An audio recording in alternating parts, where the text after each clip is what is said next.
Welcome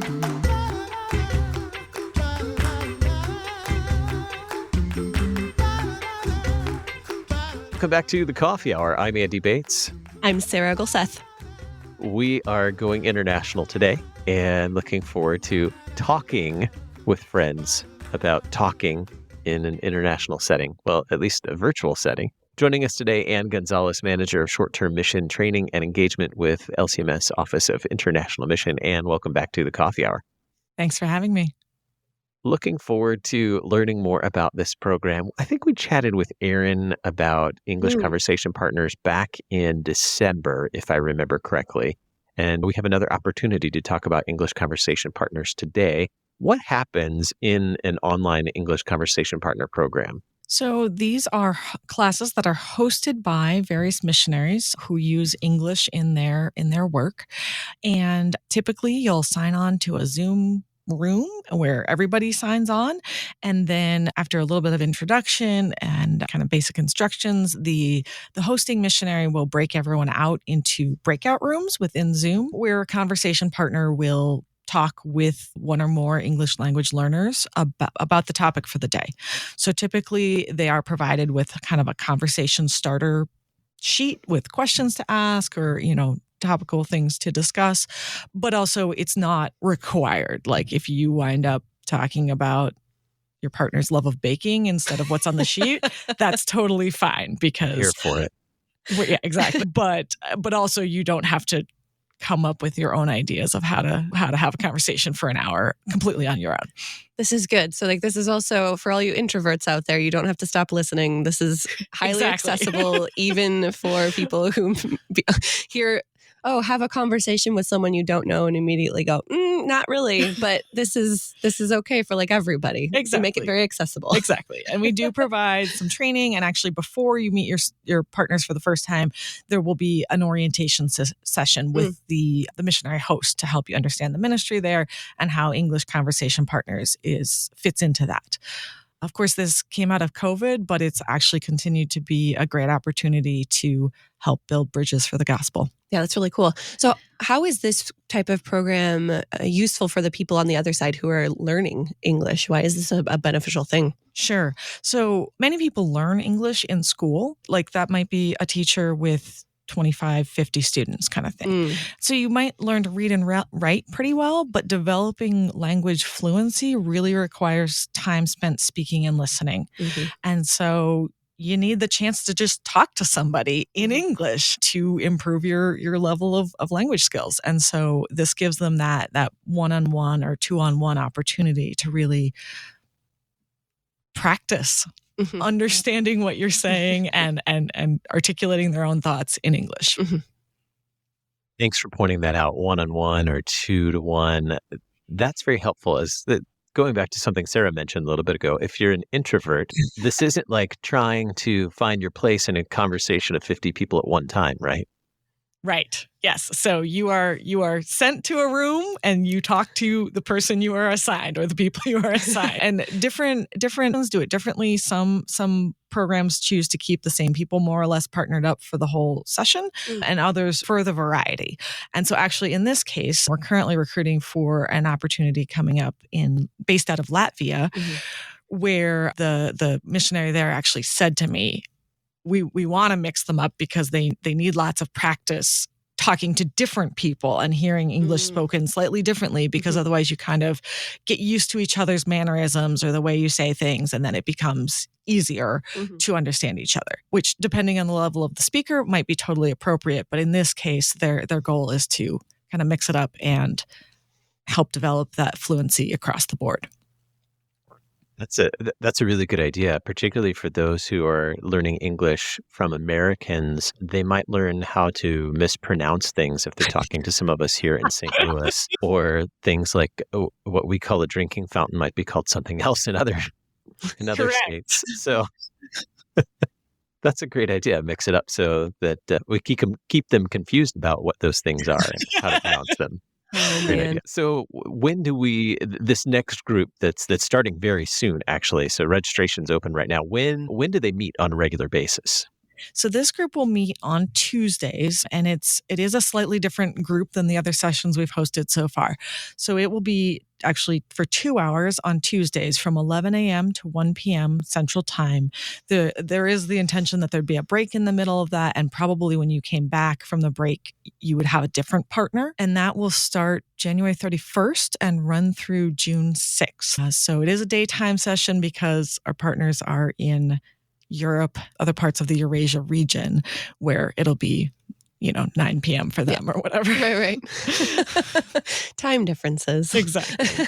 So you mentioned this is based in Latvia, but the people are not all in Latvia. So who are the people that are involved in this on the other side? Yeah, so the LCMS Eurasia region has been working in partnership with Luther Academy in Riga, Latvia, to provide seminary education throughout the region. And so some of that teaching happens online and some of it happens in person in intensives. But, there's many places in Europe that don't have access to a truly Lutheran seminary education. And so this is opening up those opportunities. So the program itself is in English, but most of the students in it, their first language is not English. And so that's where helping them to improve their English is a great benefit to them to both engage fully in the program, but also many of the theological resources that they're going to access long-term are all in English. Some basic things may have been translated into their native language, Book of Concord, the Small Catechism, things like that. But some of the larger works of theology aren't translated, and frankly, it's not going to happen anytime soon. So even long-term, having improved English will help them be better pastors or deaconesses or church workers. Yeah. Are there any particular skills I need to have to volunteer as an English conversation partner? Well, you need to be a native English speaker. You need to have a Zoom account with stable internet. It needs to, be good enough to support a video-based conversation for a while. And there is a small application process. We will collect a reference from applicants' pastors, and there's a background check. And so if both of those things check out, then we're able to place people. And of course, you need to be available at the time of the class. Now, it is a longer period, so we understand that there may be times where you might have to miss a class or two, that kind of thing. But if it's going to be like more than half the classes, then it's probably not a good fit this time. Maybe next time. Yeah. Speaking of that, how long has this been going on? We started the first pilot in, I think, the fall of 2020. Wow, so that's a while. Yeah, so we're going on year 3 here. Wow, that's really cool. Yeah, it really is. How many other regions have you worked in with this? I know I'm like just throwing stuff at you now. Yeah, so we've had classes in the Czech Republic. Actually, that opportunity is full, but that class also starts at the end of this month. We've had classes in Puerto Rico and in Panama, although Panama has turned out to be more of a beginner English situation, so they've kind of transitioned. And then at one point, we also worked with Ascension Lutheran Church in Canada. They do a lot with immigrant ministry, and at that time, there was a relationship with Office of International Mission in that church, and that's since transitioned. But yeah, so a number of different locations. Yeah, that's really cool that this has become a real thing for you guys to be able to provide this service. Do you have plans for one after this one too, or is that in the future? We'll talk about that later. No, I for sort of the standard model, because this one's a little bit different. I do anticipate launching another round of English conversation partners in late March. And so that, along with this opportunity, will be posted to servenow.lcms.org when that's ready. But the Latvia one is there now, and you can go ahead and sign up right now, today. Do it. Easy peasy. All right. So I want to go back to having these conversations. Have you participated in one of these? Not precisely. The first round I would sign on for each of the beginning classes and just make sure that like everything was going okay and whatever. But I have not personally been an English conversation partner in this context. I did, however, teach English when I served in Taiwan. Oh, that's right. So I have some experience. So what are some of the conversation starters? Calming my introvert brain here. Sure. What are some of the conversation starters that people end up talking about? I'm very curious about this. Yeah.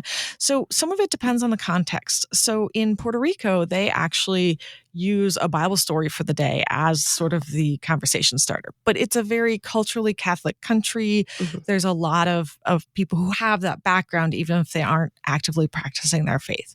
Whereas in the Czech Republic, which is mostly agnostic, people don't have that background. And so there you might start with a conversation starter like, let's talk about royalty or let's talk about hobbies. And then there might be opportunity to connect that to the gospel, but it's not always going to be an explicitly gospel-centered conversation. Mm-hmm.